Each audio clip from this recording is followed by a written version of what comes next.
Alors,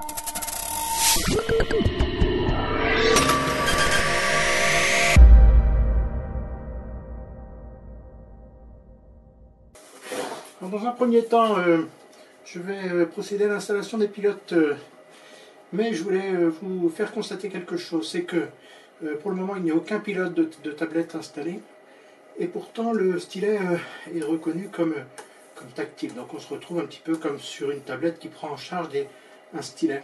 Et je voudrais juste faire un tout petit tour sur Paint pour voir si ça fonctionne en tant que stylet. Alors voilà, ça marche. Bon. Sauf que dans Paint, il n'y a pas de prise en charge de niveau de pression. Donc on va s'en aller de ça, et puis on va installer des pilotes, et puis s'installer quelques logiciels de retouche. Pas de retouche, mais dans un premier temps de dessin. Le stylet d'origine, Ace Pen, est absolument identique au stylet UJ que j'ai commandé par ailleurs. Et je voulais vraiment les comparer. Alors, on a deux stylets parfaitement identiques. Les boutons, le revêtement, le haut, bon voilà. Et alors, une chose que je voulais vous montrer, donc ça c'est la preuve que c'est donc deux tablettes identiques avec la UJ et la Ace Pen, c'est ce fameux petit machin qui est légèrement lesté, qui est le support pour le stylet, donc soit couché comme ça, soit enfoncé comme dans un plumier. Et à l'intérieur de ça, on trouve donc les mines de rechange, qui sont au nombre de 8, il me semble. Et à l'intérieur du petit plastique, du petit machin en plastique qui tient les différentes mines, on a le petit machin qui va serrer, qui va permettre de retirer les mines du stylet et de les remettre. Pour essayer de retrouver l'usage complet, notamment avec Krita, j'ai choisi de télécharger les pilotes de UJ et de les installer. Donc ici, j'installe les pilotes UJ et non pas les pilotes Ace Pen, et on va voir ce que ça donne. Tablette Series. Donc ça se présente exactement pareil que pour l'installation des pilotes Ace Pen. On a entendu super. Completed, donc très bien. Et là, c'est l'histoire de la configuration, donc souris, clavier et stylet. Ici, il y a, et au niveau de tablette, quelque part, non, appareil reconnu HD, voilà. L'appareil est prêt. Ah, ça s'appelle souris HD. Oh, bah, tiens, c'est marrant ça. Par contre, dans les accessoires, ça doit être sous tablette. Voilà, nouveau. Donc on n'a pas trop de choix, c'est simplement de le désinstaller. Par contre, on peut aller le rechercher dans la barre des tâches. Ici, normalement, c'est ici. Oui, c'est là. Et donc on est avec les pilotes UJ. Réglage du moniteur, bon, ça me va ça, puisque j'ai coupé l'autre. Donc j'ai coupé mon propre PC, enfin mon propre écran de PC. Les boutons, ce sont les boutons, il y a deux clics, le petit, puis, enfin celui du bas, celui du haut, bon je les laisse tel quel. Et puis la pression. Alors là, la pression, ça va être intéressant de voir s'il y a quelque chose qui se passe. Donc on regarde. Ah oui, tout à fait. Alors, par contre, au niveau de la sensibilité, je ne sais pas à quoi ça je ne sais pas ce que ça va changer, ça. Mais ça demande d'appuyer de plus en plus. On va faire on va se passer sur une autre page. Revenir ici. Non, je ne vois pas trop la différence. Bon, là, a priori, ça marche. Hein, donc, appliquer, allez hop, calibrage. On va le calibrer quand même à nouveau, puisque on a changé de pilote. Donc là, je vais le faire à la souris, parce que c'est lui qui me gêne en plus. Allez, on commence par Art Rage 5 Demo. Donc, le niveau de pression sont effectivement remarquables à partir d'un logiciel de graphisme dont ici j'ai installé une version gratuite de démo, quoi. Alors, il y a plusieurs plumes apparemment, il y a différentes choses. Celui-là ça marche pas. Alors, on a le rouleau, ça c'est assez intéressant, ça peut être rigolo. ça je sais pas, bon, bref. Ça je sais pas si c'est une plume ou quoi. C'est pas mal ça, dans le crayon. Ah oui, alors ce que je voulais aussi, alors je le montre aussi un petit peu plus loin, mais voilà, c'est le travail sur la tranche sur la tranche de la mine. Bon, alors voilà pour pour ce logiciel qui s'appelle Artrage ou Artrage. Comme deuxième logiciel de test, j'ai installé Manga Studio en version démo. Je m'aperçois qu'on a une fonction qui est qu'on retrouve, enfin, qui est héritée probablement de Photoshop. Parce que oui, lorsqu'on appuie sur la mine ici, plus on appuie, plus on aura un trait foncé. Donc ce qui sera très très pratique lorsqu'on voudra faire une palette par exemple sur sa feuille, sur du moins son espace de travail, faire une palette de gris, de niveau de gris. Bon là c'est pas, évidemment j'y arrive pas, mais vous voyez ce que je veux dire quoi. Hein. En tout cas ceux qui s'y connaissent, ils voient ce que je veux dire. C'est très moche, mais voilà. Donc ça c'est voilà, là c'est automatique a priori. Je suis dans les pastels apparemment. Color pencil là, bon, et puis root pencil. Là déjà, on n'a plus du tout la même, on n'a plus la pression, les niveaux de pression là. Non plus, du coup, je les ai perdus les niveaux de pression, ça alors. Ah non. Voici. Donc là, j'ai perdu les niveaux de pression, alors je sais pas pourquoi. Ah oui, parce que c'est pas la même. Si, non, si, j'ai bien les niveaux de pression. Oui. Donc voilà, donc ça c'est un petit tour sur Manga Studio. Et puis on va en essayer un autre pour la route. Donc là ici un logiciel multi-utilisation, puisqu'on peut faire du dessin, de la retouche d'image apparemment aussi. GIMP. Voilà ce logiciel qu'on va s'ouvrir une page. C'est une première utilisation véritable. Alors, je n'apprends pas les tutos de chacun des logiciels que je teste. Mon but c'est juste de faire fonctionner les stylets. Donc nouvelle page. Peu importe la taille, valider, voilà, on a une page. Alors, est-ce qu'on peut... Ah bah oui, mais là, on n'a pas... Donc là, il faut choisir des fenêtres. Brosse. Ben voilà. Ça va nous suffire, ça. On va prendre le gros point noir et puis on va regarder ce que ça donne. Donc là, si on repasse à noirci, ouais, bon, c'est pas terrible ça. Hein. On va enlever ça et puis...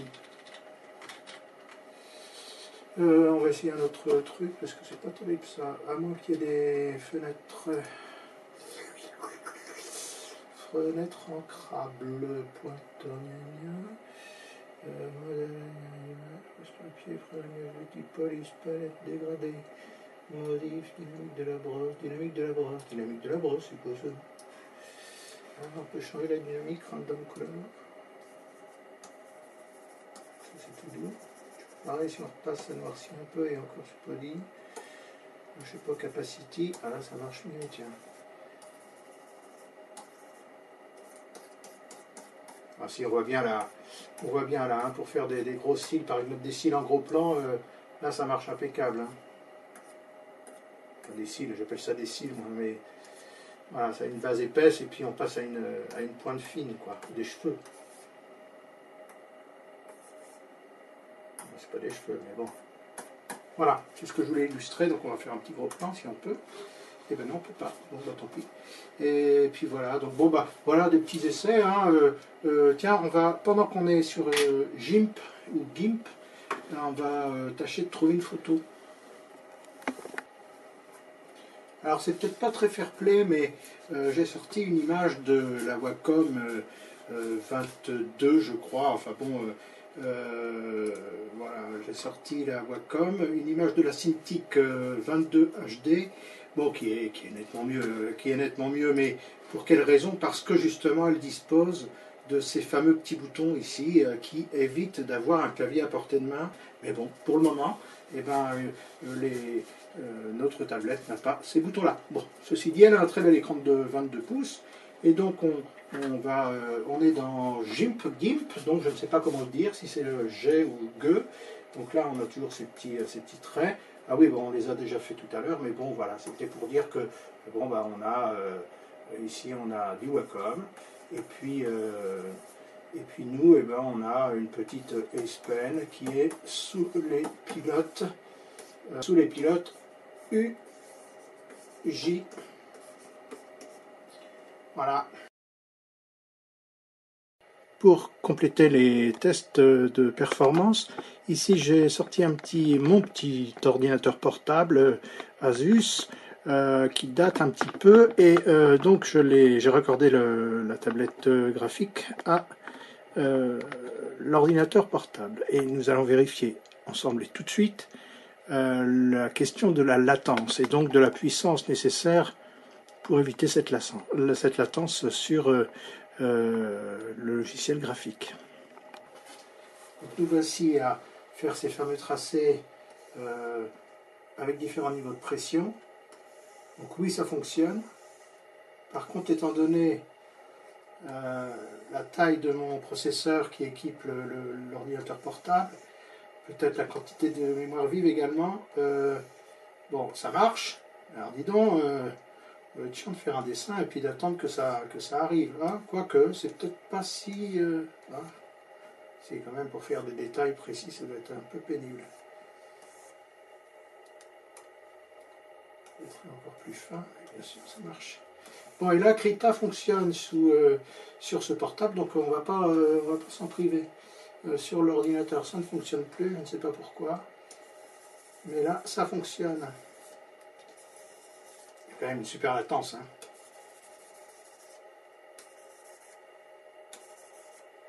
Il y a un peu moins d'une seconde.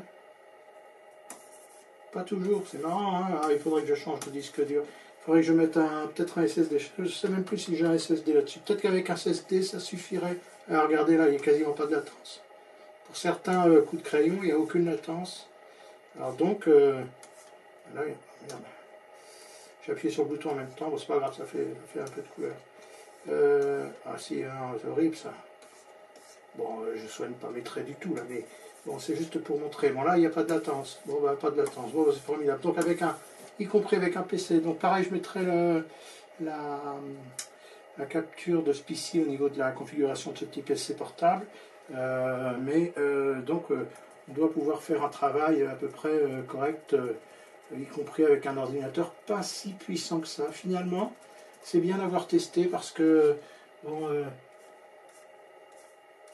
ouais, de temps en temps ça marche, de temps en temps ça marche pas. C'est quand même. Ouais.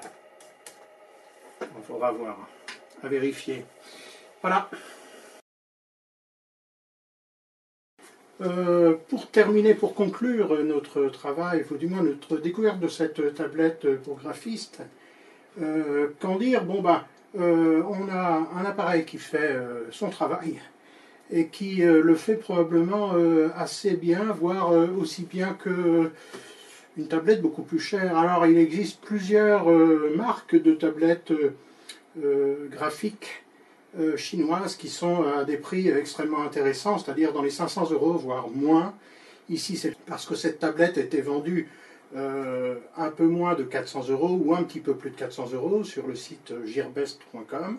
On y trouve également d'autres marques, comme celle qui probablement est à l'origine de cette Ace Pen ou Ace Pen, comme la marque UJ, qui semble être la mère, du moins l'usine mère de cette Ace Pen 2150. Ici, on a le même modèle donc de marque UJ à 340 €. Donc là, on est vraiment dans du surabordable. Enfin, en tout cas, je ne sais pas si vous avez un graphiste à la maison ou un jeune graphiste qui a envie de se lancer, qui a envie de travailler avec un bon matériel pour faire des exercices, pour faire ses travaux d'études.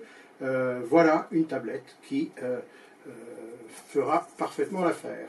Donc évidemment, j'ai oublié qu'on peut effectivement manier l'écran avec le stylet, bien sûr. Petite chose, j'ai vérifié le site AcePen, ace-pen.com, et on tombe sur un site du gouvernement chinois. Donc est-ce que ça signifie ace-pen .com, je suis à 50 cm de mon clavier, c'est pratique pour taper. Donc alors AcePen, ça fonctionne, mais voilà sur quoi on tombe. Enfin ace-pen.com, Et bah oui, tiens, on va traduire. Vous allez voir que c'est en fait, on a l'impression qu'ils sont soit en attente d'avoir un nom de domaine approuvé, ou bien une interdiction de paraître. Je ne sais pas du tout. Je voulais agrandir pour qu'on voit ce qui est écrit en français. Donc ici, la structure du répertoire de connexion FTP et la suite. Donc là, on est sur le site acepen.com. Et puis, si on clique ici, eh ben, c'est là qu'on va tomber sur une page du gouvernement chinois. Voilà. Donc là, on a miberian.gov.cn pour montrer tous mes talents artistiques. En tout cas, je vous remercie d'avoir regardé. Et je vous dis à bientôt sur tablettechinoise.net.